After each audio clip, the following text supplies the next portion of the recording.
Hello दोस्तों, नमस्ते and welcome back to Playmaker India.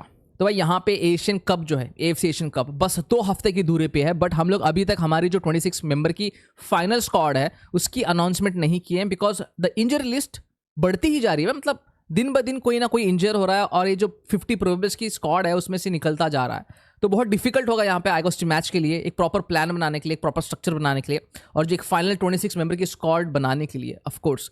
तो भाई ये जो प्लेयर्स कुछ इंजर्ड हो चुके हैं, क्या इनका क्वालिटी बैकअप है हमारे पास में? क्या हमारे पास में ये 26 मेन लिस्ट जो आएगी, जो कतर जाएगी, उसमें इतना क्वालिटी है कि हम लोग ऑस्ट्रेलिया को, उज्बेकिस्तान को और सीरिया को चैलेंज कर सकें? क्योंकि जो फर्स्ट मैच है भाई साहब ऑस्ट्रेलिया के साथ में है और हमारी जो इंजरी लिस्ट है दिन ब दिन बढ़ते जा रही। स्पेशली जब हम बात करते हैं कि हमारी मिडफील्डर की, जैसे रोहित कुमार हो गए, जैसे ग्लैन मार्टिन्स हो गए, जिक्सन सिंह हो गए, फिर उसके बाद में अगर आप बात करोगे सहल की, तो इट्स वेरी डिफिकल्ट यार। हम लोग अगर मिड्स की बात करें, अटैकिंग मिड्स की बात करें, और डिफेंस में अनवर अली तो पहले से ही इंजर्ड थे, वो तो आने वाले नहीं है। आई थिंक सो वो मार्च के बाद में ही आएंगे।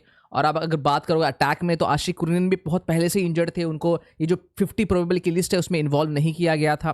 But still this are the major players missing, जो कि मेरे हिसाब से they get directly into the squad यार, जब हम लोग ऑस्ट्रेलिया के जैसी टीम के बारे में बात कर रहे हैं यहाँ पे। बट जो बाकी के प्लेयर्स जो इंजर्ड हैं, क्या उनका क्वालिटी बैकअप है इंडिया के पास में? सबसे बड़ा सवाल है राइट नाउ। सहल अब्दुल समद, मुझे ऐसा लगता है कि जो फाइनल 26 की स्क्वाड होगी उसमें इस बंदे को ऐड किया जाएगा, बिकॉज उनकी जो इंजरी है असेसमेंट करने के बाद पता चला कि और थोड़ी प्रैक्टिस के बाद ही कैन गेट इन्वॉल्व। हो सकता है कि ऑस्ट्रेलिया के साथ में ना हो, बट जो उज्बेकिस्तान और सीरिया के मैचेस हैं वो सहल अब्दुल समद जो है खेल सकते हैं।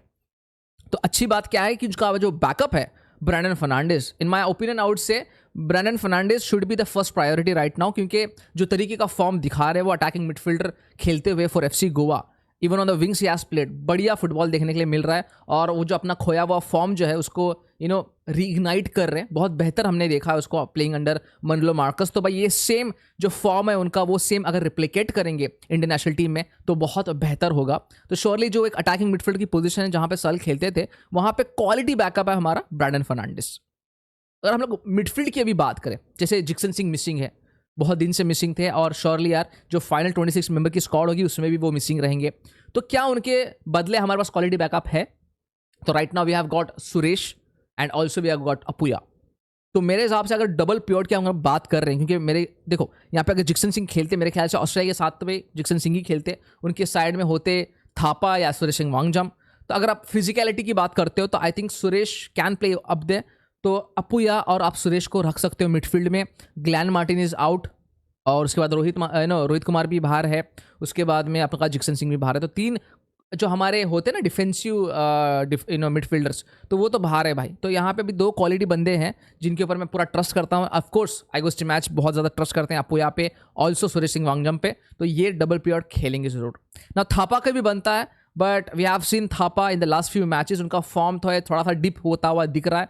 तो I would not see Thapa playing in the starting 11 against Australia. Now it will depend on आइगोस्ट मैच कि वो कौन सा स्ट्रक्चर, कौन सा फॉर्मेशन अपने दिमाग में रख के चल रहे हैं, उनका क्या प्लान है, उसके ऊपर डिपेंड करेगा कि वो थापा को खिलाएंगे या सुरेश वांगजम को खिलाएंगे, डिपेंड करेगा राइट नाउ। ठीक है, तो आई थिंक ज्यादा टेंशन की यहाँ पे बात नहीं है यार। आइगोस्ट match will have a plan and structural plan surely होगा उनके दिमाग में, क्योंकि अब अगर देखोगे, कंपेयर करोगे जो बैकअप्स हैं हमारे और जो मिस हो रहे हैं प्लेयर्स, उसमें ज्यादा फर्क तो नहीं है। आप सहल और ब्रैंडन को कंपेयर कर लो, आप जिक्सन और अपुया को कंपेयर कर लो, तो उतना फर्क आपको इनमें लगेगा ना। And surely match will use them properly in place of the missing players. चलो ये तो हो गई आपकी मिडफील्ड की बात। बट जब हम लोग सेंटर बैक पोजीशन की बात करते हैं, जब से अनवर अली इंजर्ड हुए हैं, क्लब के लिए या इंडियन नेशनल टीम के लिए बहुत ज़्यादा सरदर्द हुआ है भाई। क्योंकि आप अगर देखोगे इंडियन नेशनल टीम में जब से अनवर अली इंजर्ड हुए हैं, हमने बहुत सारे गोल्स लीक किए हैं, सिंपल सी बात है राइट। एंड आगे जाते हुए जब हम लोग बात करते हैं ऑस्ट्रेलिया जैसे फिजिकल टीम से, और हम लोग जब उज्बेकिस्तान एक फिजिकल टीम है, सीरिया भी फिजिकल टीम है, ऐसी टीम्स के साथ जब मैचेस होते हैं तो आई थिंक अनवर अली का होना it's very important. But right now he is missing because of an injury. तो अभी उनका क्या क्वालिटी बैकअप है हमारे पास में?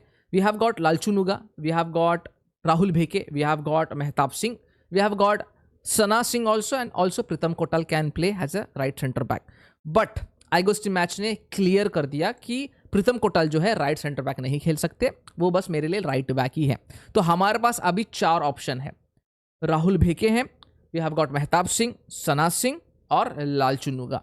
तो ये 4 में से कोई एक डिफेंडर जो है ये 3 मैच खेल सकता है, या फिर देयर विल बी इंटरचेंज कि ये मैच में ये खेले, वो मैच में वो खेल लें। तो इसके बारे में आपका क्या थॉट है? मैं तो चाहूंगा यार हम लोग सना सिंह और लालचुनुगा को ट्राई करें। I seriously want them to try Lalchungnunga and Sana Singh. What do you think about this? जरूर नीचे कमेंट सेक्शन में लिख के बता देना। In my opinion I would love to see Lalchungnunga and Sana Singh. Even Rahul Bheke is fine with me, क्योंकि ये तीनों का फॉर्म जो है अच्छा चल रहा है। आई नो सना सिंह एक फिलहाल गलत सिनारियो में बैठे हैं, गलत एनवायरनमेंट में गेम खेल रहे हैं। हैदराबाद एफसी जो है बार बार गोल्स लीक कर रही है and the form is down, but still I think he has good quality. Lalchungnunga की बात कर ले तो भाई उन्होंने अपने गेम को हर मैच में अच्छा एक्सपीरियंस लाया। हमने देखा है कि अच्छा परफॉर्मेंस रहा है उनका ईस्ट बंगाल में। Also if you talk about Rahul भेके, after the match against Kuwait, I have high regards on him. बढ़िया कर रहा है बंदा, डिफेंसिव वर्क अच्छा कर रहा है, डिफेंसिव वर्क रेट अपना कामयाब रखा है उसने। तो आई थिंक कहीं ना कहीं ये 3 प्लेयर्स मेरे लिए बहुत इंपॉर्टेंट होंगे in the AFC Asian cup. But again it will all depend on Igor Stimac कि वो एग्जैक्टली क्या चाहते हैं, कौन से स्ट्रक्चर के साथ में जाना चाहते हैं, कौन से फॉर्मेशन में जाना चाहते हैं, क्योंकि ये जो बंदे हैं अलग अलग फॉर्मेशन पे, अलग अलग पोजीशन पे खेल सकते हैं। तो या that was it from my side. आपको क्या लगता है जो मेन 26 की प्रोबेबल स्क्वाड होगी उसमें कौन से प्लेयर्स इन्वॉल्व किए जाएंगे, और ये जो मेजर इंजरीज हुए हैं और जो मैंने बैकअप्स बताए हैं, क्या ये बैकअप्स काम कर पाएंगे हमारे लिए AFC एशियन कप में? जरूर आपके जो भी थॉट्स हैं नीचे कमेंट सेक्शन में लिख के मुझे बता देना। Let me tell you again कि जो स्क्वाड है, जो 26 मेंबर की फाइनल स्क्वाड होगी वो कल रिलीज की जाएगी, कल उसका ऐलान होगा। हम लोग कतर को फ्लाई करेंगे और 2 हफ्ते की प्रैक्टिस होगी, और फर्स्ट मैच जो है 13 जनवरी को खेला जाएगा विथ ऑस्ट्रेलिया। तो that's it from my side. मिलते हैं अगले वीडियो में, तब तक के लिए भाई साहब जय हिंद और जय भारत।